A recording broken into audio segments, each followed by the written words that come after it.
Hello, and welcome to our engineering podcast, where we meet real life inventors, builders, and problem solvers who are making the world a better place, one idea at a time. I'm Sam Saunders, and I work as a recruiter at Pertemps, helping brilliant engineers find exciting jobs. And today we're meeting someone really inspiring. Today we're meeting Katerina Mouliadou from ATS Global, Head of Innovation Strategy, works on amazing projects that help people every day.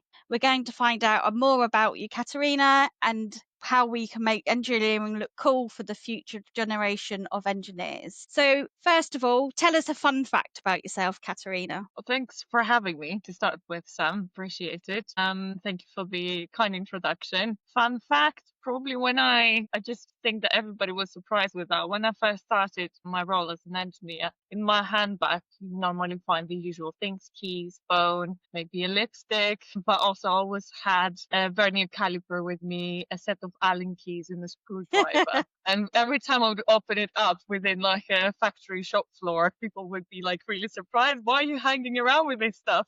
It wasn't for self-defense, gladly. It was just for work. Honestly, you just never know. When do you need to fix your mascara or when do you need to fix up a loose screw on a machine? And I'm really intrigued to know what made you take up engineering. I think I didn't really think of it as a career ever. It was just a natural tendency I had as a child. I was always breaking my toys to the point my mum was really worried that all of them were going to waste until I think it was discovered that I was really genuinely doing it because I had an interest on what's inside, how they're made, how can I put them back again together. Obviously, some of them were not being put back again together, but after all of that, clearly there was a tendency there into being hands-on on things. I was always excited about seeing other people doing work jobs around me, whether that was building something, I'd always be around checking out what tools they were using and things like that. So I saw it as something like, learning about life, about the world that we live in. And when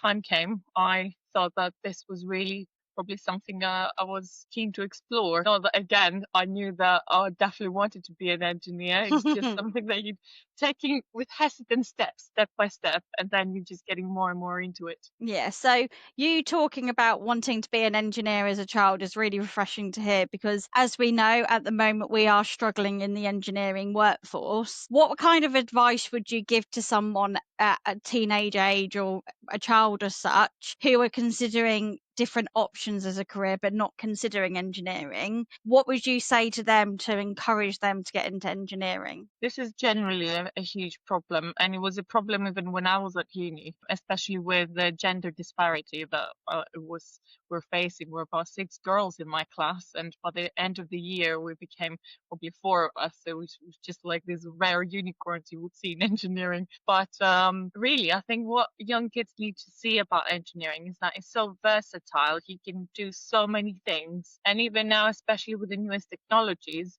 it's not the traditional, hammer and a screwdriver kind of job. You get all these amazing, exciting projects to work on robotics, automation, software engineering, anything. So once you get into the world, I think the best step is really trying to find which aspect of engineering really drives your inner kind of excitement and follow that through. And whichever route you choose, you'll always be able to just swap around because I think your value as an individual and a professional in the sector really increases with the breadth and the width of the experiences that you have. So the more different things that you do, the bigger picture you're going to have around the system or the solution that you're developing. So your value that you're bringing to that company is going to be even better. So don't worry if you started something, you didn't like it, that's fine. Take the learnings, move on and just go to the next one. Yeah, definitely. And interestingly, on the point where you made with the gender disparity, I talk a lot about imposter syndrome in the world I recruit in. Have you ever experienced imposter syndrome? All the time. I think it's a woman's characteristic to start with. Mm. But yeah, you can't help it but feel the imposter syndrome, especially in manufacturing. When you're the only young woman or literal professional entering a room and everybody's, quite senior, they're of a certain age, all men, or having their own opinions, it can be very intimidating about what can you do in that room? What say do you have? But I think it's something that you need to work on it as an individual. I felt that my time would be wasted if I'd be sitting in meetings or in rooms where I didn't have an input. So I follow the approach of either I shouldn't be here and I shouldn't be joining this room, or I need to have an input. And I just decided that since I was invited, I need to have an input. So once you start phrasing your opinions, your views, and your experience, really, because regardless of how far along you are in your career, you have a different perspective about things, and that's why you're there, because everybody has a different perspective about something, and there's nothing better when you're solving an issue and a challenge when you've got a multidisciplinary team. So yeah, just phrase your ideas, and this is how you're going to build your presence in the room and validate your value in it as well. So people will start asking you, looking up to you, even if they're more senior than you. Definitely. It's a bit like the superpower mode, or the superwoman mode, as I call it. Putting your arms on your sides and being a superhero to say, I can do this, even though that you may believe you can't, I guess. Actually, it's funny you mentioned that, the hands on the waist, because that was always a pose I've been mocked about in my first job. I would go I to do it my all the time. really mentor's office, and every time I was like, I have a question, and always be on the waist. And he was always making fun of it. But yeah, it was probably that subconscious empowerment that you're Yeah, trying to develop. definitely. And what would you say to any females out there at the moment who do have an engineering degree but are too scared to go ahead and use it and not using it at all? What kind of advice would you give that to them to kind of empower them on InWed as such? What would you say? Can empower everybody who's got an engineering degree necessarily to follow engineering, because maybe they got into it by mistake in the first place. It happens. So I think the best question to ask themselves first is, do they really like engineering? And what is that drives them in engineering? From my perspective, when I started, it was making products, seeing how they're being made, and being part of developing something new that had a huge impact on society. And this is why I work for healthcare companies. I was designing healthcare products because you really felt right for me, redesigning something that would change somebody's life directly. And I would get letters back, because I was working in R&D team, saying how much it enabled them to do new things, how much it changed their lives. And this was really the rewarding part for me for keeping going. So yeah, same advice. Try to find what motivates you as an individual. What reward do you want to achieve from that? And then try to form your role around that, so you can always have that satisfaction from whatever you're doing. Because yes, manufacturing is obviously repetitive as well. It can be. From my perspective, I hate repetitive things. So I was always working in innovation teams, R&D teams, trying to do something new every time. And so, yeah, as I'm saying, there are so many different aspects to engineering that if you find the right path, depending on what you like as an individual, because there are some other people that love doing the same thing day in, day out, and that's absolutely fine. And there are roles around that in engineering, particularly in production units, or people that chase efficiencies and they just love data analytics and metrics and Yeah, KPIs. definitely. This is really the job for them. So yeah, there's so many things, and just finding your inner Yeah. soul. What is that drives you? What satisfies you? Yeah, I think as well, people just see engineers as people who are going out on building sites or construction sites. I don't think people realise there's so much more you can do with engineering degrees. You can get into the document controller side of things, you can do the compliance. There's so many different things that you could do. One thing I'm really keen to know is, what's been the highlight of your career so far? I think the highlight was always the people I got to work with. Obviously, you get the work achievements. You can get an award, or you can get. I was really excited when I was in my early 20s. I got a patent on my name, which was global, and I thought, oh my gosh, the world is mine now. I've made it in engineering. Honestly, these are kind of short-term happiness things. I think what really is what you take with you is the relationships that you build with the people, that maybe in the beginning some of them might have been even challenging, because people So you know, from a different perspective, thinking, oh, why are you even here? What can you Mm. do? And then eventually you become best friends and you've created something amazing together just by brainstorming, exchanging ideas, and going Hmm. through the challenge together. So I think this is one of the best aspects. And also the rewards that you get from people that get to use these solutions in daily life. You don't always get to see that, but in the cases that you can see the impact, I think it's absolutely amazing to feel that reward about the work. Perfect. And what's been your biggest challenge, would you say? The biggest challenge was definitely starting, so getting my first job. I think Yeah. is probably something that all the young kids now leaving uni or school Hmm. are facing as well. We don't have the right systems in place to have these short-term job opportunities for them to Hmm. explore and see whether they like a job, whether they like a company to work for, except of like formal placements that they're highly competitive. If somebody was meant to, you know, shadow somebody for a few days, all these opportunities would really help people to get to the right jobs and also help to get the right CV shaped to Yeah. get into those jobs. Because I think I had to go through so many iterations in my CV and just get that feedback and see what works. And it's like, oh, I Yeah, got one phone definitely. call. Oh, I got one email. I got two emails. So this worked. This change worked. Yeah.